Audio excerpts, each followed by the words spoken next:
안녕하세요. 저는 30대 여자입니다. 예전에는 늘 이렇게 남들은 겪지 못했던 자신만의 신기한 경험을 사연으로 소개하는 채널에 제 이야기를 보내고 싶었어요. 솔직히 평범하게 살면 이렇게 불특정 다수에게 다 말할 정도로 특별한 경험을 겪긴 어렵잖아요. 제가 그랬거든요. 꽤나 심심한 인생을 살아왔죠. 근데 몇 년 전 누가 들어도 놀랄 만한 경험을 하긴 했어요.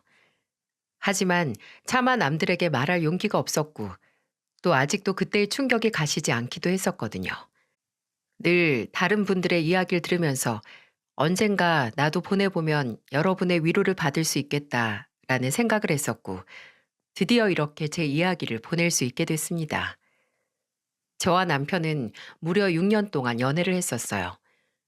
동갑이었던 저희 둘 다 못 모르는 20대 초반에 만났죠. 저는 당시 일반 대학에 다니고 있었고 남편은 치대에 다니고 있었는데 저도 학교를 다니면서 취업 준비를 하고 있었고 남편도 6년 동안의 공부량이 장난이 아니라서 연애만 6년이긴 하지만 솔직히 만난 횟수는 그리 많지도 않았어요. 그리고 둘 다 학생이니 밖에서 만날 돈도 없었고 저희의 단골 데이트 장소는 남편 학교 도서관이거나 남편의 반지하 자취방이었죠.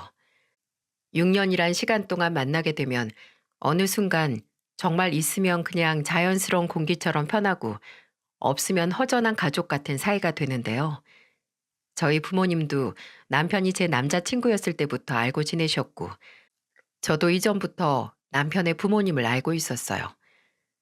저희 부모님께서는 두 분이서 같이 정육점을 운영하셨는데, 고향을 떠나 서울에서 혼자 살면서 공부하는 남편이 안쓰러우셨는지 항상 저를 통해서 좋은 고기를 보내주셨습니다. 남편은 물론 늘 본인을 챙겨주시는 저희 부모님께 감사했고 또 죄송스러워했죠. 내가 나중에 성공하면 꼭 은혜를 갚아야 하는 게 있는데 순영이 너하고 너희 부모님이야. 진짜 나 공부할 때 배 안 곪고 외롭지 않았던 건 다 너하고 네 가족들 덕분이다. 그런 남편은 저희 아버지께서 제가 막 취업을 하고 나서 1년도 안 됐던 해에 뇌출혈로 돌아가셨을 때 장례식에 와서 한참을 울었습니다. 그리고 공부하느라 바쁠 텐데 그만 가라는 저희 어머니의 말에도 3일 내내 장례식을 지키고 낙골당까지 따라와서 제 곁을 지켰죠. 남편은 저희 아버지 사진과 유골함 앞에서 울면서 미리 많이 찾아뵙지 못해 염치없고 죄송하다고 했고 순영이와 장모님은 본인이 지키겠다고 말했어요. 생각해보면 그게 남편이 처음 제게 한 프로포즈가 아니었나 싶습니다. 남편이 그렇게 저와 제 가족을 본인의 가족처럼 생각을 한 만큼 저도 결혼 전부터 남편의 가족을 제 진짜 가족처럼 생각을 했었어요. 남편의 고향은 강원도였는데 시부모님은 시골 마을에서 배추 농사를 지으셨어요. 근데 그게 규모가 그렇게 크지 않고 작은 하우스여서 형편이 넉넉지 못하셨죠. 시부모님이 믿는 건 개천에서 용나서 서울로 치과 의사가 되기 위해 온 남편뿐이었고 그런 남편 곁에서 가족을 대신해서 챙겨주는 제게 정말 고마워하셨어요. 연애 3년 차에 남편이 고향에 가는데 부모님이 저를 만나고 싶어 하신다고 같이 가지 않겠냐고 했을 때 처음 남편의 본가로 함께 가서 시부모님을 처음 뵀었죠. 아니, 몇 달 전에 서울 가서 명민이 자취방에 들렀는데 이 녀석 냉장고에 제육볶음 재운 게 들어있는 거야. 나는 도무지 해준 기억이 없는데 누가 얘한테 그런 걸 주겠어? 근데 그게 다 순영이네 어머님께서 해주신 거라니. 이거 죄송해서 어쩌니. 따로 인사도 못 드렸는데. 아니에요. 그냥 가게에서 고기 손질하고 남은 거에 양념만 해서 가져다 준 건데요, 뭘. 저희 어머니도 명민이를 거의 아들처럼 생각하셔서 혼자 살면서 대충 한 끼 때울까 걱정하시거든요. 나랑 명민 엄마가 명민이 서울 보내고 얘가 먹을 거 제대로 못 챙겨 먹으면서 공부할까 봐 그게 제일 걱정이었거든. 근데 우리 아들이 무슨 재주로 공부하면서 이런 아가씨를 다 만났을까? 우리가 순영이 덕분에 밤에 다리 쭉 펴고 잔다. 순영이는 바로 취업한다고 했지? 네. 아마 방학에 인턴 나갔던 마케팅 회사로 갈 것 같아요. 아유, 참 야무져서 벌써 자리도 잡고 대단도 하다. 순영이 회사 다니면 아무래도 명민이 보필 더 안정적으로 할 수도 있고 잘 됐네. 잘 됐어. 시부모님은 저를 남편의 수호천사 정도로 생각하셨어요. 그도 그럴 것이 제 앞가림도 막막했던 나이에 혼자 살면서 공부하는 남편을 챙겼으니까요. 남편 자취방을 제 집 드나들듯 하면서 밥 챙겨주고 또 오래 앉아 있느라 운동을 못하니 영양제 챙겨주고 또 생활비가 없을 때는 제 월급을 반으로 나눠서 남편에게 준 적도 덜어 있었습니다. 물론 남편도 간혹 가다가 아르바이트를 했지만 그것도 못하고 시부모님께서 자취방 월세를 못 보내주시는 날이 있으면 제가 월세를 대신 내준 적도 있답니다. 그때는 솔직히 그게 당연하다고 느껴졌어요. 내가 사랑하는 사람이고 이 사람이 본인의 꿈을 위해 노력을 할 때 제가 대신 공부를 해줄 수는 없으니까 도울 수 있는 방법이 있다면 뭐든 했던 거죠. 제가 그런 도움을 남편에게 줄 때마다 남편이 시어머니에게 말을 했는지 시어머니께서 제게 연락을 해오셨는데요. 명민이가 성공하면 다 순영이 네 덕분이라고 고맙다는 말을 하셨어요. 명민이한테 뭐 필요한 거 있나 전화하면 다 순영이가 먼저 해줬다고 괜찮다고 하더라. 우리가 순영이 너한테 참 고마운 게 많어. 순영아, 몇 년만 고생해라. 명민이 저 치과 의사 되면 그거 다 네가 덕보는 거니까. 이때까지만 해도 이런 말들이 이상하게 들리지 않았습니다. 그냥 어른으로서 나중에 내 시어머니가 되실 분으로서 할 수 있는 말이라고 생각을 했어요. 근데 나중에 시간이 좀 많이 흐른 뒤에 제 친구가 그러더라고요. 진짜 정상적인 사람이었다면 다 큰 아들을 동갑내기 여자친구에게 맡기지 않았을 거라고. 마냥 고마워하기보다는 미안해할 것이고 너도 네 인생이 있고 네 앞가림하기 바쁜데 네 부모님께 죄송해서라도 그렇게 희생하고 헌신하는 걸 말렸을 거라고 하더군요. 근데 생각해보면 그게 맞는 말이죠. 딸뻘 되는 제게 본인 아들 뒤치다꺼리를 맡긴다는 게 마음 편한 일은 아니잖아요. 저도 남편을 위해 이렇게까지 했던 나란 사람에 취해서 시부모님이 저를 열려놨다고 칭찬하는 걸 그냥 좋게만 들었던 거죠. 그리고 그때는 결혼 전이라 할지라도 시어머니를 포함해서 시댁 식구들이 저를 정말 가족처럼 대해줬었어요. 특히 저는 제 시누이와 가까웠고 지금까지도 잘 지내고 있는데요. 시누이는 남편이 졸업 후 면허 시험을 볼 때쯤 일찍 결혼을 했어요. 시누이 남편이 서울로 직장을 옮기게 돼서 이사를 오게 됐고요. 남편과 시누이는 원체 사이도 좋고 친구처럼 지냈는데 사는 곳이 가까워지니 저도 자주 얼굴을 보게 됐죠. 그리고 시누이 성격이 진짜 유쾌하고 좋아서 친해질 수밖에 없었습니다. 시누이 신혼집이 제가 다니던 회사에서 가까워서 종종 남편 없이 저 혼자서도 놀러 갈 정도로 친해졌는데 시누이가 저만 보고 하는 말은 바로 이거였어요. 언니, 우리 오빠랑 대체 언제 결혼할 거예요? 그 인간이 언제 식 올리자고 안 해요? 이제 인턴이니까 아마 레지던트 되고 나서 하는 게 낫지 않을까 해요. 어차피 모은 돈도 얼마 없는데요. 오빠 진짜 복 받았네. 저라면 6년 동안 나 기다리게 한 남자 답답해서 가만히 안 뒀을걸요? 그리고 언니가 여간 고생한 게 아니잖아요. 진짜 무슨 복인지 박명민 씨 인복 하나 타고났다니까.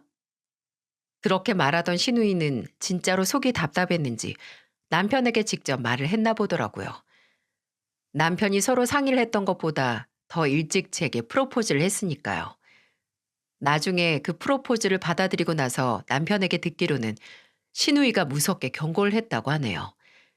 이러다 새언니가 오빠 버리면 어떻게 할 거냐고, 새언니한테 미안하지도 않냐고. 어차피 결혼 준비도 새언니가 알아서 할 텐데 오빠는 고작 병원 인턴하면서 결혼식장에서 턱시도 입고 신랑 입장할 시간도 없냐면서 말입니다. 성격 한번 시원시원한 시누이 덕분에 저희는 6년의 결실 끝에 결혼을 할 수 있었어요. 부모님에게 저희의 결혼은 어차피 예견됐던 거라서 새삼스러울 것 없었어요. 근데 이때부터 좀 찜찜했습니다. 시부모님이, 아니 시어머니께서 예정보다 앞당겨진 결혼식을 탐탁지 않아 하셨기 때문이었죠. 결혼 소식을 알리러 간 자리에서 명민이가 모아둔 것도 없는데 그냥 같이 살기만 하다가 조금 더 자리 잡으면 그때 시골려도 늦을 것 없다고, 아직 둘 다 30 전인데 뭐가 급하냐고 하셨어요. 그때는 그냥 걱정돼서 하시는 말이겠지 하고, 저도 남편도 걱정 마시라고, 요새 젊은 사람들 중에 다 준비되고 결혼하는 사람 몇이나 되냐고 했죠. 그렇게 결혼 준비를 하다가, 물론 저도 모아둔 돈이 있고 저희 어머니께서 보태주신 돈에 남편도 있기야 있었지만, 그걸로 결혼식에 혼수에 집까지 구하려면 택도 없었습니다. 그리고 시부모님께서는 형편 때문에 도움을 안 주시는 거나 마찬가지였고요. 그래서 남편하고 저는 대출을 알아봤는데, 다 따지고 보니 혼인신고를 하고 신혼부부 대출을 받는 게 제일 낫겠더라고요. 그래서 결혼식 올리기 전에 혼인신고부터 할 예정이었는데, 얼마 지나지 않아서 시어머니께 연락이 왔어요. 너희 혼인신고부터 하려고 하니? 요새 젊은 애들은 일부러 나중에 혼인신고를 한다는데 너흰 왜 그러니? 네가 명민이한테 혼인신고부터 하자고 했니? 너무 당황스러웠어요. 그때 시어머니의 목소리가 되게 격양돼 있었거든요. 아니, 솔직히 6년을 만났는데 좀 더 간을 봐야 해서 혼인신고를 뒤로 미루는 것도 이상하지 않나요? 물론 사람 일이 앞으로 어떻게 될지 모르는 거지만, 예전에는 결혼해서 명민이 덕 보면서 살아라 라고 입이 마르게 말씀하시던 분이 왜 갑자기 혼인신고를 빨리 하는 거냐고 저를 타박하시는지 당황할 수밖에 없었어요. 저는 대출 문제에 대해 말씀해드렸고, 또 기분도 좋지 않아서 돈 나올 때가 있었으면 저희도 이렇게 안 해요, 어머님 이라고 말씀드렸어요. 그 말을 들은 시어머니께서는 조용하셨습니다. 솔직히 할 말 없으셨을 거예요. 그때 정말 시부모님께 지원받은 게 하나 없었으니까요. 다행인지 불행인지 시어머니께서는 갑자기 알아서 하라며 전화를 끊으셨고, 저는 그 통화 후 좀 멍해졌어요. 그리고 그 전에 아무 생각 없었던 시어머니의 말들이 생각이 나는 겁니다. 남편이 국시에 합격했을 때쯤 대학병원 알아보면서 시간이 나면 자주 시댁에 갔었거든요. 그럼 저도 시간 되면 같이 갔었고요. 근데 제가 가면 늘 한결같이 반겨주시던 시어머니께서 어느 순간 "근데 순영이는 안 바쁘니? 어째 우리 아들 얼굴 보는 것만큼 네 얼굴도 보는 것 같다." 라고 하셨던 때가 있었어요. 그때는 옆에 계시던 시아버지께서 "예비 며느리 얼굴 시간 될 때 자주 보는 게 좋지. 멀리 살아서 결혼하고서도 자주 못 볼 텐데." 라고 하셔서 그냥 넘어갔거든요. 당시에는 별 생각 없었는데, 갑자기 그날 혼인신고 문제로 큰 소리를 치시는 시어머니 목소리를 들으니 어쩌면 나를 당연히 며느리로 생각하시던 시어머니 마음에 변화가 생겼을지도 모르겠다는 생각이 드는 거예요. 그리고 결혼 전까지만 해도 남편에게 일어나는 좋은 일이 전부 제 덕분이라고 하시던 시어머니에게 갑자기 남편에게 생기는 모든 안 좋은 일들이 모두 제 탓이 되어버렸네요. 결혼 초기에 제가 거짓말 안 보태고 이틀에 한 번꼴로 시어머니께 어떤 전화를 받았냐면요. "명민이 목소리가 좀 이상하던데 너희 혹시 싸웠니? 명민이 몸 아픈 거 아니야? 목이 아주 잠겼던데 넌 결혼 전에 그렇게 잘하더니 네 남편 몸 관리도 이제 신경 하나 안 쓰는 거야? 너 혹시 집에 잘 안 들어가니? 명민이 어제 저녁 혼자 먹었다며? 결혼한 지 얼마나 됐다고 벌써 밖으로 돌아? 너 이러려고 결혼했어?" 남편과 통화를 하시고 조금만 거슬린다 싶으면 바로 제게 전화를 해서 저러시는 거예요. 일주일에 3번에서 4번, 딱 한 달만 겪어보면 몸에서 사리가 다 나옵니다. 저도 노는 사람이 아니고 회사 다니고 사회생활 하는 사람인데, 이런 연락이 잊을만 하면 온다고 생각해 보세요. 처음에는 안 싸웠다, 그냥 병원에서 피곤해서 그러나 보다, 어제 당직이었다, 그래서 그런가 보다, 어제 저희 오빠가 병원 입원했다고 해서 거기 갔다가 어머니 댁에서 밥 먹고 왔다 하면서 다 그냥 유하게 대답을 했어요. 근데 점점 도가 지나쳐서 이제는 시어머니 입에서 아무래도 명민이가 결혼 생활이 행복하지 않은 것 같아.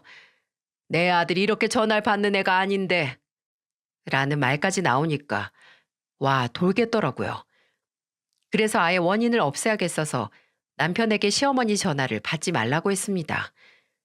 남편하고 전화를 하고 제게 뭐 이상은 없는지 꼭 확인을 하시는 거라서 말이죠.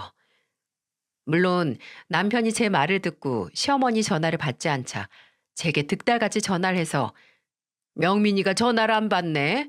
무슨 일 있는 건 아니겠지? 너는 명민이랑 언제 마지막으로 통화했니? 라고 하셨고요. 남편이 병원에서 일하긴 하지만 무슨 환자로 있는 것도 아닌데 저는 그런 시어머니에게 말했어요. 아, 사실 남편이 업무 중에 어머님 전화를 자주 받아서 같이 일하는 동료들한테 한 소리 들었나 봐요. 한 번은 회진 따라다니다가 어머님한테 전화가 와서 레지던트 선생님한테 주의도 들었다고 했고요. 어머, 그랬니? 많이 혼났대? 휴대폰보다 차트나 병원 호출기를 더 많이 봐야 하는 사람인데 아무래도 눈치 보였겠죠. 그래서 저도 남편 업무 시간에는 웬만해선 연락 안 하고요. 그러니까 어머님도 너무 자주 전화하지 마세요. 문자 보내셔도 금방 답장 올 거라 기대도 하지 마시고요. 시어머니가 남편이 회진 도는 중에 전화를 하신 건 사실이에요. 근데 꾸중을 듣거나 동료 의사들에게 한 소리 들었다는 건 제 과장이었습니다.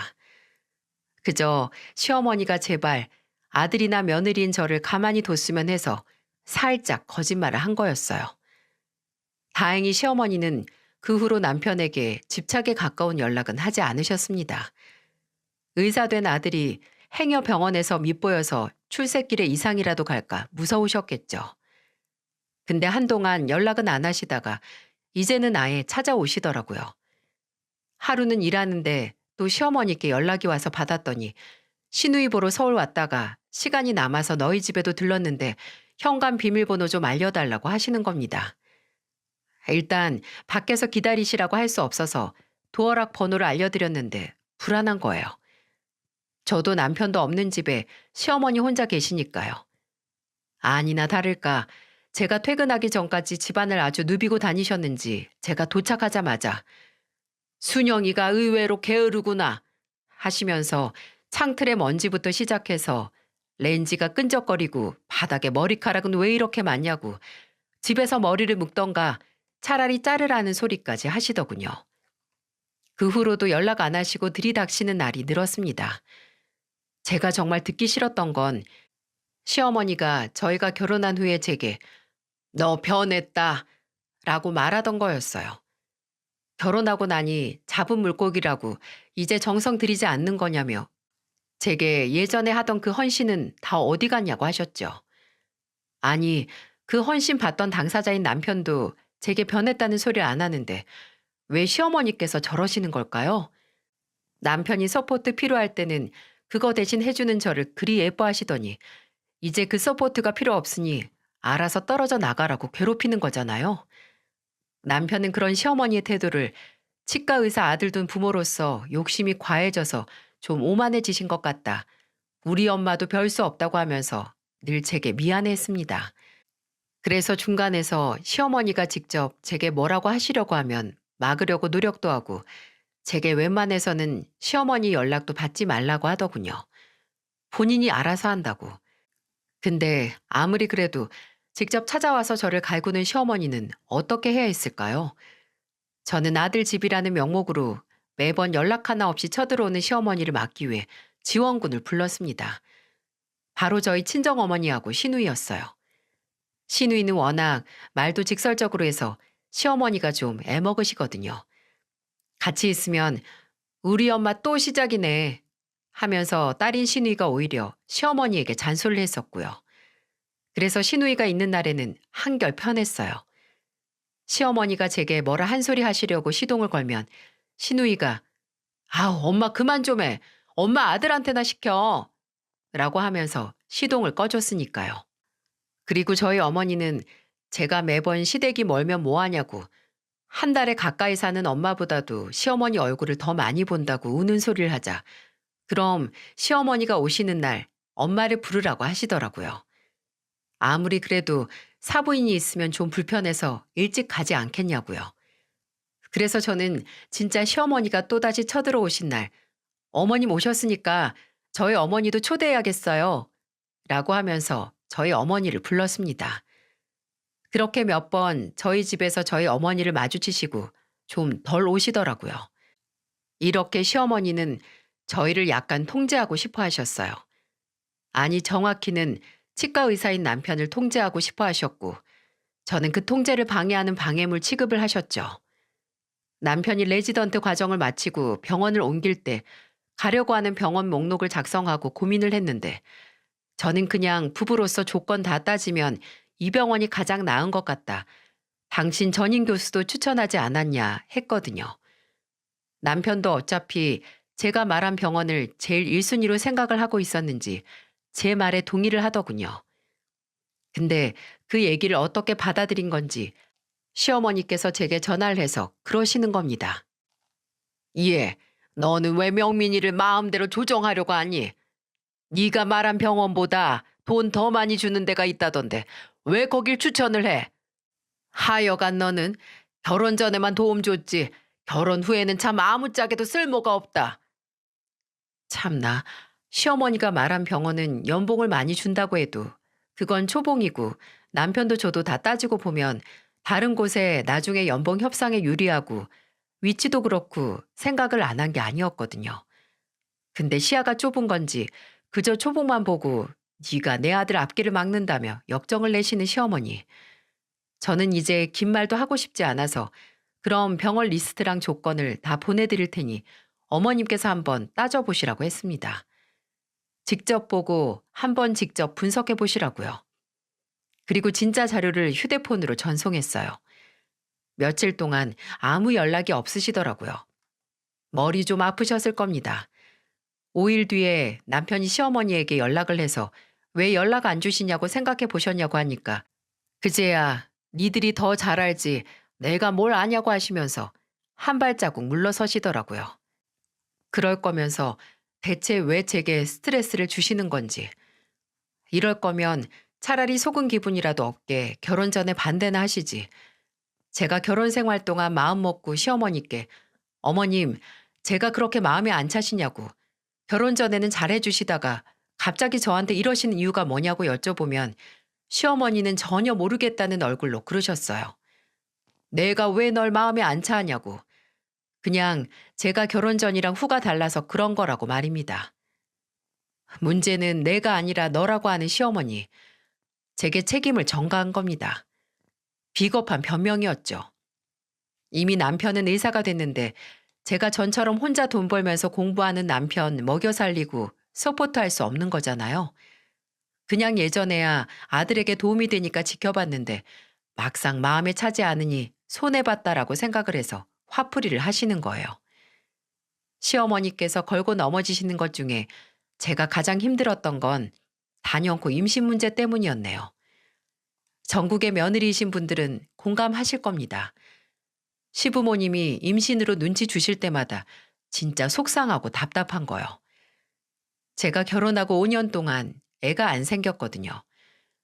물론 저도 남편도 주기적으로 검사를 받아서 몸에 이상은 없다는 건 알고 있었고 임신을 딱히 미룬 것도 아닌데 소식이 없더군요. 그래도 급하지 않으니 천천히 기다려보자. 고진감래라고 이렇게 있다가 생기는 아이일수록 우리한테 더 특별한 의미가 될 거라고 하면서 서로를 그렇게 다독였어요. 근데 결혼하고 2년 차가 지나면서부터 시어머니가 임신 문제로 저를 쪼기 시작하셨거든요. 이미 첫째 조카가 3살인 시누이와 저를 비교하시면서 혼인신고는 식 올리기 전에 하더니 왜 애는 그렇게 늦게 가는 거냐고 별별 소리를 다 하셨어요. 근데 웃긴 건 막상 제가 정말 임신을 했다는 소식을 들으셨을 때는 반응이 미적지근했다는 거예요. 그냥 뭐 축하한다, 장하다 이런 말은 아예 기대도 안 했는데 대뜸 너 나이가 35인데 너무 노산 아니냐 이런 소리만 하셨네요. 저는 그 전에 건강검진에서 나이는 35이라도 신체 나이는 그것보다 젊게 나왔고 산부인과에서도 문제 없다고 했다고 걱정 마시라고 했어요. 그랬더니 뭐라고 하시는 줄 아세요? 그래, 건강해서 좋겠다. 라고 하셨어요.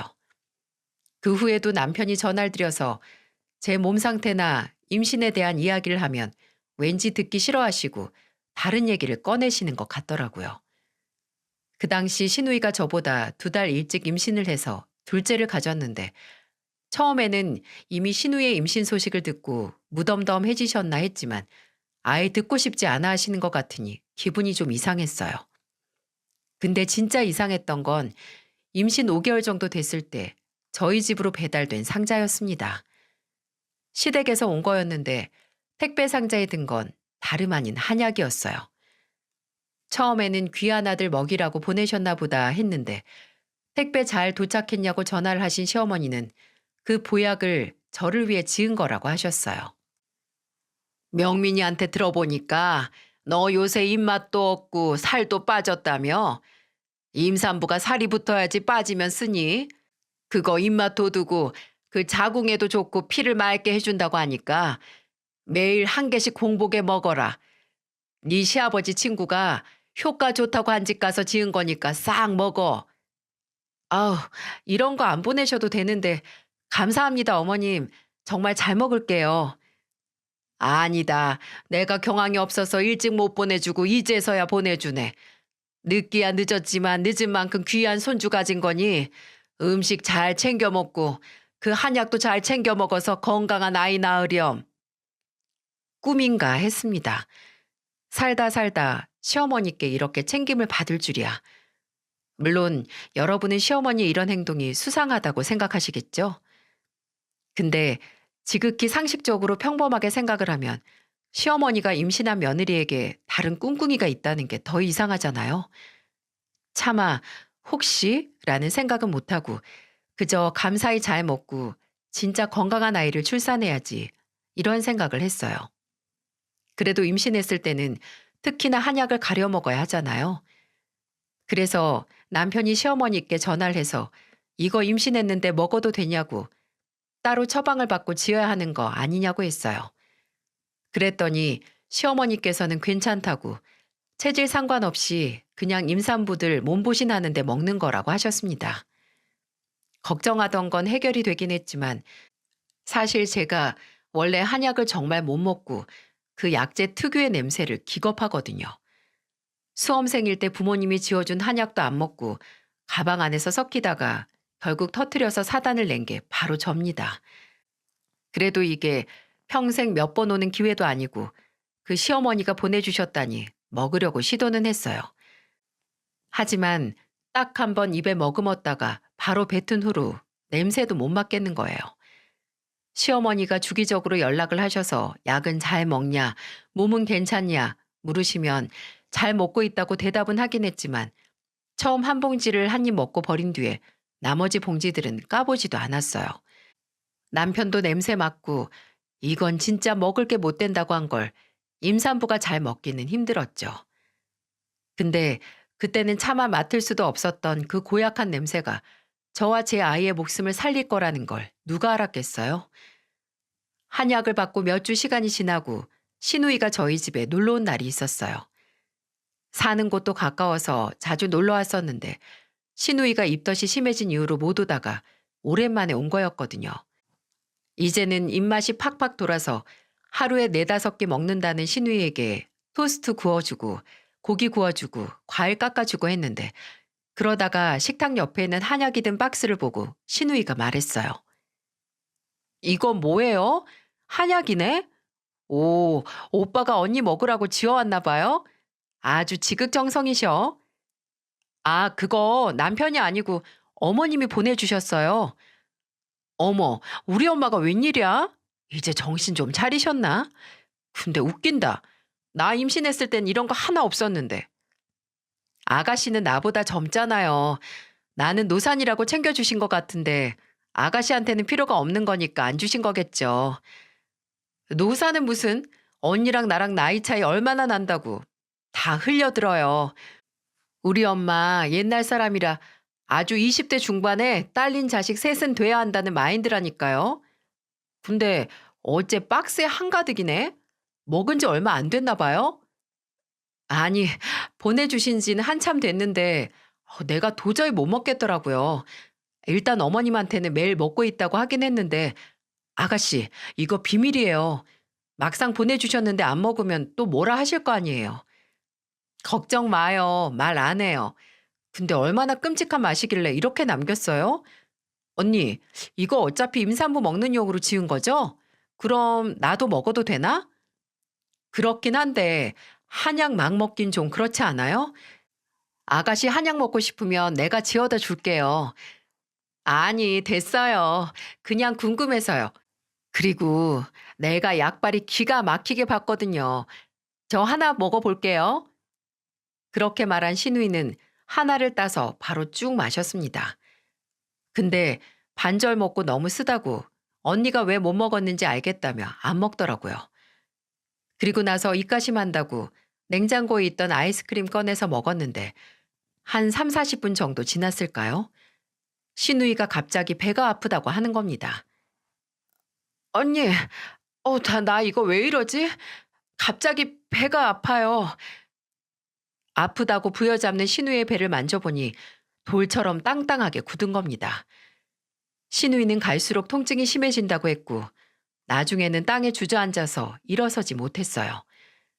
저는 바로 구급차를 불렀고 신우이는 가까운 대학병원으로 옮겨졌어요. 구급차 안에서 많진 않았지만 약간의 하혈도 했는데 저는 진짜 신우이와 뱃속의 둘째 조카가 어떻게 되는 줄 알고 제정신이 아니었습니다. 응급실에서 신우이가 진정제를 맞고 피검사와 복부 초음파를 할 때 저는 신우이 남편에게 전화를 해서 이 사실을 알렸고 또 남편과 시어머니께도 연락을 드렸어요. 멀리 계셔서 바로 못 오시는 시어머니께는 일단 신우이 상태가 안정이 됐을 때 연락을 드렸고요. 어머님, 저 순영인데요. 지금 아가씨 응급실 같이 왔어요. 응급실? 너 어디 아프니? 어디 잘못됐어? 아니요. 저는 같이 있다가 따라온 거고 아가씨 몸에 문제가 생겨서 아니 아까 배가 아프다고 잠깐 쓰러졌었는데 지금 수액 맞고 진정은 된 상태고요. 아직 검사 결과는 기다리는 중이에요. 뭐? 아니 희진이가 왜 쓰러져? 희진이가 왜? 저는 놀란 시어머니께 상황을 설명했습니다.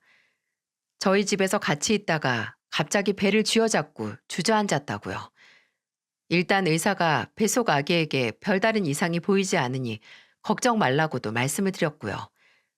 그래도 시어머니께서 진정을 못 하시고 대체 뭘 한 거냐고 신우이가 뭐 잘못 먹은 거 아니냐고 추궁을 하기 시작하셨고 저는 그날 저희 집에서 먹은 음식을 이야기하다가 신우이가 제게 보내주신 한약을 좀 먹었다고 말했습니다. 근데 그 말을 하자마자 시어머니가 미친 듯이 소리를 지르기 시작했어요. 희진이가 그걸 왜 먹어? 그거 너 먹으라고 보내준 거 아니야? 임산부가 한약 잘못 먹었다가 어떻게 될 줄 알고 그걸 주냐고? 아니, 그거 체질에 상관없이 먹는 거라고 어머니께서 말씀하셨잖아요. 그리고 아가씨 얼마 먹지도 않았어요. 밥만 먹고 바로. 얼마나 먹든 그게 어떤 건 줄 알고 먹어? 아휴, 어떡하니, 어떻게 해? 그때 제 등골이 싸했습니다.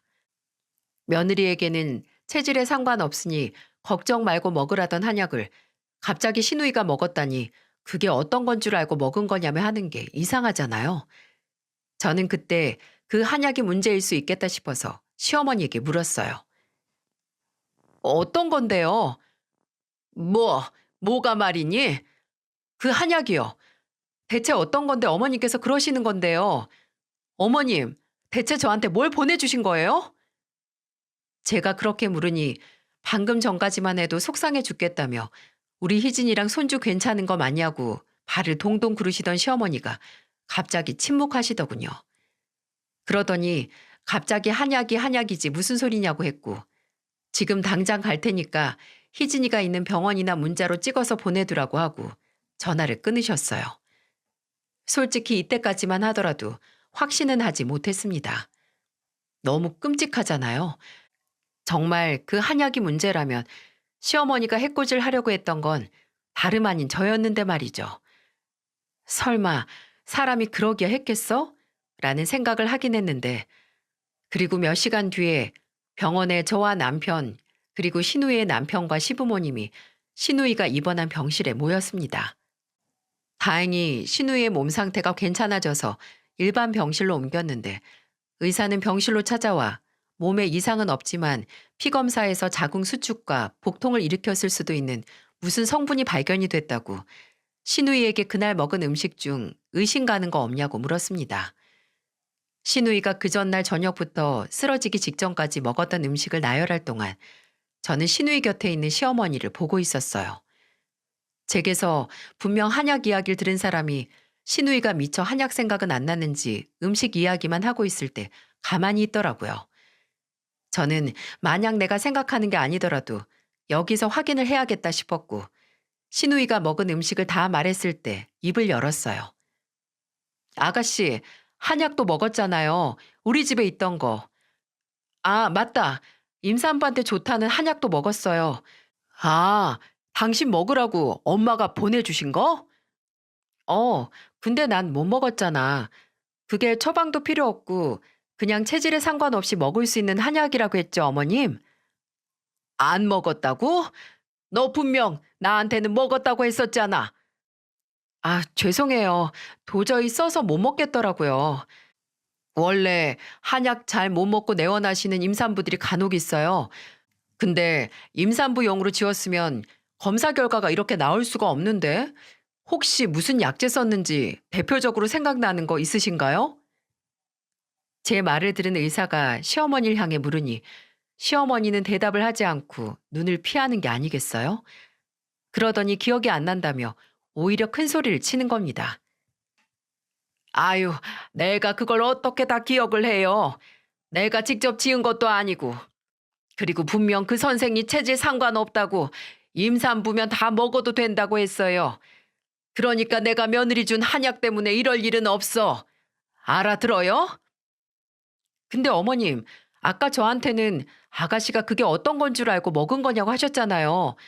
뭐 아가씨가 먹으면 안 되는 성분이 들어서 그렇게 말씀하신 거 아니에요? 내가 먹으면 안 되는 거요? 엄마, 그게 무슨 소리야? 내가 뭘 먹으면 안 되는데? 빨리 말해요. 아, 나 정말 죽을 뻔했어. 내 애도 잘못될 뻔했고. 맞아요, 장모님. 이거 확실히 이야기해 주셔야 해요. 내가 언제 그런 소리를 했다고 그래. 아, 순영이 제가 생사람 잡네. 나는 그냥 임신도 안 해가 남이 먹는 한약 덥석 먹었다는 말에 속이 상해서. 근데 엄마가 그거 이 사람 줄 때는 임산부면 다 먹어도 된다고 했었잖아요. 아, 뭔데 그래요? 뭐 우리가 알면 안 되는 거라도 들어있는 거예요? 병실안 분위기가 순식간에 가라앉았고 식구들이 시어머니를 추궁을 하게 됐습니다. 의사 선생님은 그럼 나중에 약재를 알게 되면 따로 말씀해 달라고 하시면서 나가셨지만 아직 추궁은 끝난 게 아니었어요. 남편과 시누이는 대체 뭐냐고, 왜 말을 못하냐고 연신 시어머니를 쪼아댔고 시어머니는 모른다고 그냥 한의사한테 부탁만 한 거라고만 했습니다. 그러다가 남편이 시아버지께 말했어요. 아버지, 그 약방 아버지 친구분이 아시는 데라고 했죠? 친구분한테 전화해서 약방 번호 좀 알려달라 하세요. 직접 물어보게요.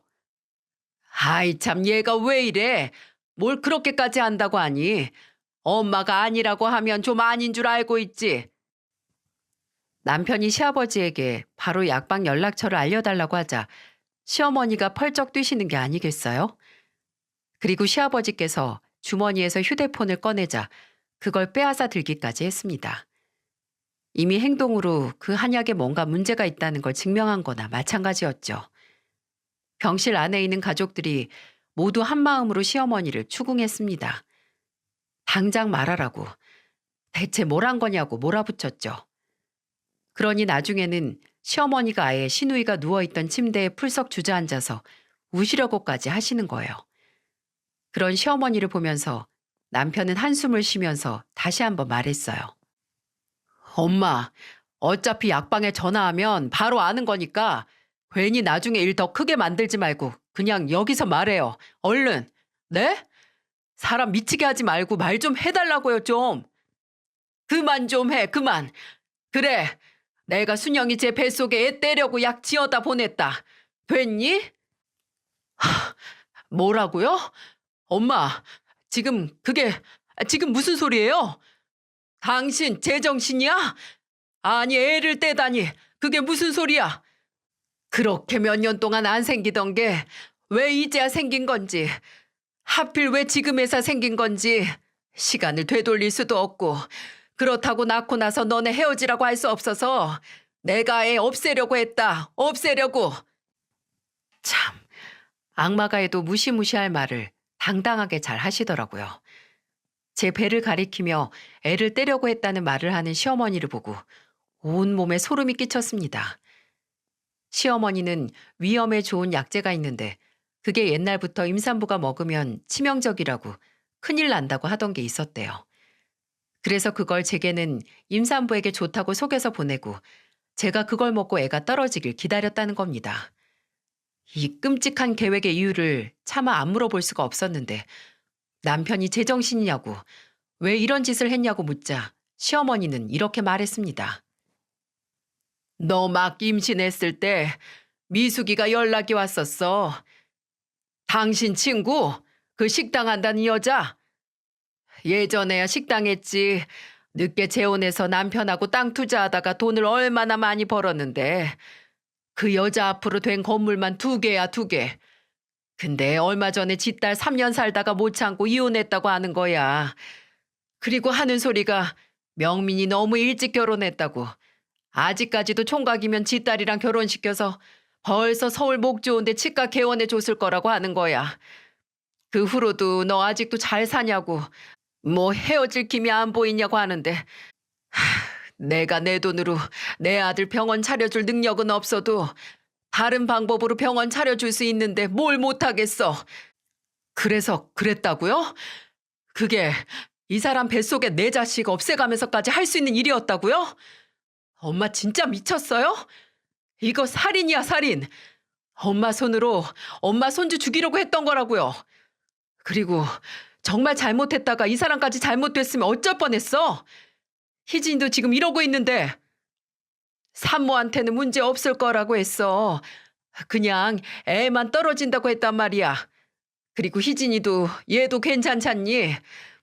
너 애초에 네가 순영이 얘 말고 돈 좀 있는 마누라 얻었어 봐.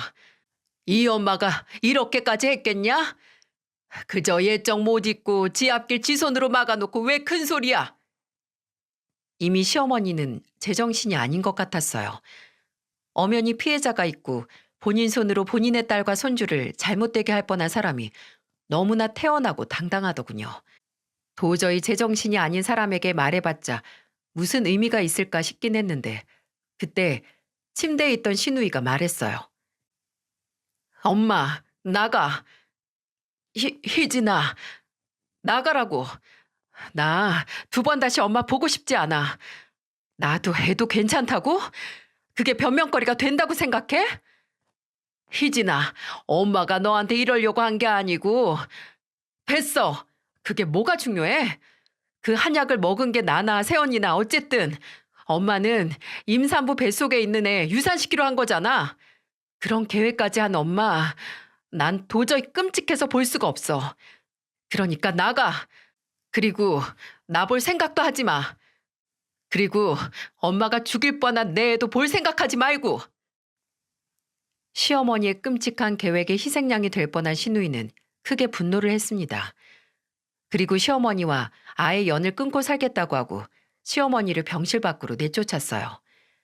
안 나간다고 엄마랑 얘기 좀 하자고 하는 시어머니를 신우이의 남편과 시아버지가 끌고 내보냈고 신우이는 이제 절대 안정을 취해야 했기에 저도 남편도 병실 밖으로 나왔어요. 망연자실한 표정의 시어머니에게 남편이 말했어요. 우리도 이제 엄마 안 봐요. 며느리 독살까지 하려고 한 시어머니 무서워서 어떻게 만나요? 뭐? 아휴, 명민이 너까지 진짜? 엄마 목적은 희진이가 아니라 이 사람이었잖아요. 근데 우리가 어떻게 엄마를 보고 살아요? 내 가족 위협하는 사람 가족 근처에도 두기 싫으니까 엄마는 앞으로 나나 희진이 볼 생각하지도 마세요. 이야, 잘못된 사람 하나도 없잖아. 진짜 순영이가 애가 떨어진 것도 아닌데 무슨 부모 자식 연을 끊어. 앞으로도 엄마가 안 그러실 거라는 보장 있어요? 저희 결혼하고 지금까지 엄마 이 사람 못 잡아먹어서 안달이셨잖아요. 내가 뭘 했다고. 제가. 맞아요, 어머님. 어머님 저 끝까지 어머님 아들 아내로 인정 안 하셨어요. 그것도 겨우 아들 병원 하나 개원해줄 능력도 돈도 없다는 이유로.